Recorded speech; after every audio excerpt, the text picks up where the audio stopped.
Lots of people seem to think about Pokemon like Magnemite and Voltorb as being human-made Pokemon, which I always found a little bit odd because they were introduced in the same generation as Porygon, which is explicitly a human-created Pokemon. Of course, I understood the confusion. Voltorb looks like a Pokeball, and so too does Magnemite look like, well, a bunch of magnets and screws. It seems likely that if some Pokemon can be human-made, all Pokemon could be human-made. Or at least that's what we found out looking at the Paradox Pokemon, where we can see all Pokemon in the future, and these Pokemon are very clearly automatronic. Automatona?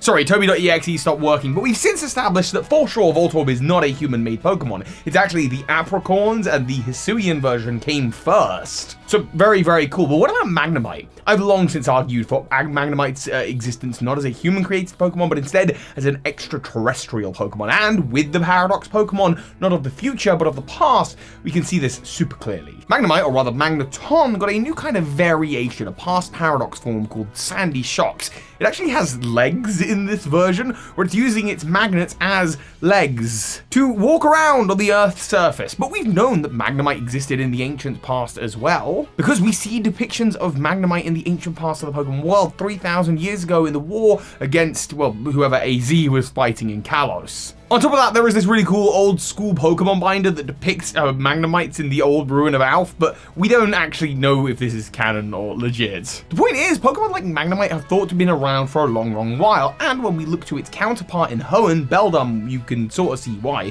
Beldum is also an extraterrestrial Pokemon. It appears in areas where you find Pokemon like Clefairy and Lunatone and Solrock, all space-themed Pokemon. That's like in the Great Chasm, for example. Kyurem, who lives there, is also said to come from space. Or in the Alola region, you can find Beldum on the same mountaintops where you find the likes of Minior. Beldum is a machine-like steel Pokemon, just like Magnemite, with one eye, that when it evolves is multiple versions of itself coming together, and then of course in its final form they look like flying saucers, with Magnezone and Metagross both having this kind of flying sorcery type look and flying around. Magnezone's got Pokedex entries talking about how it's often mistaken for being a UFO, and they have an absolute obsession, of course, with electromagnetism. And while Beldum can be usually found around areas where the meteorites crash, the lights of Magnemite are usually found around power plants, drawn in by the electromagnetism of these areas. Interesting to note, though, that some of the other Paradox Pokemon that live alongside Sandy Shocks, like for example the new Jigglypuff, Jigglypuff is also a Pokemon with a deep connection to space. And in fact, even the past Paradox Pokemon Salamence is from Meteor Falls, of all places, in the Hoenn region. That's the main place that you catch a Vagon. I do wonder if there could be some connection there. But it's more than all of that as well, because I think with these ancient Pokemon that may, according to Jigglypuff's Pokedex entries, Screamtail's Pokedex entries depict them being versions of that Pokemon from 1 billion years ago. I'm not so sure. What we do know is that these Pokemon, if they are from space and from the ancient past, might show a glimpse as well of the origins of Ultra Beasts. And that is because, I don't know if you've noticed, but the weird biology, the spiky metal edges of Sandy Shocks, and being drawn to electricity and the goofy way it walks, reminds me an awful lot of Circuitry. And while there's not a lot of Pokedex connections there is only the visual look.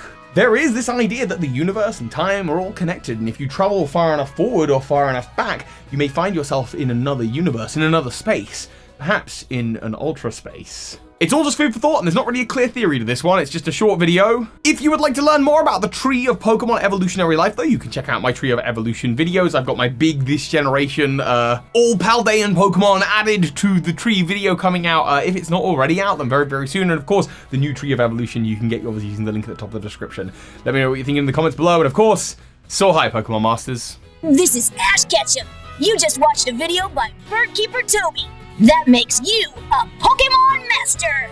Thank you so much to those of you supporting me on Patreon, allowing me to put out as many videos as I have lately, including the big patrons of this month, Anthony Lee, Elgator, Charmander Aznable, and Jedruben. Thank you.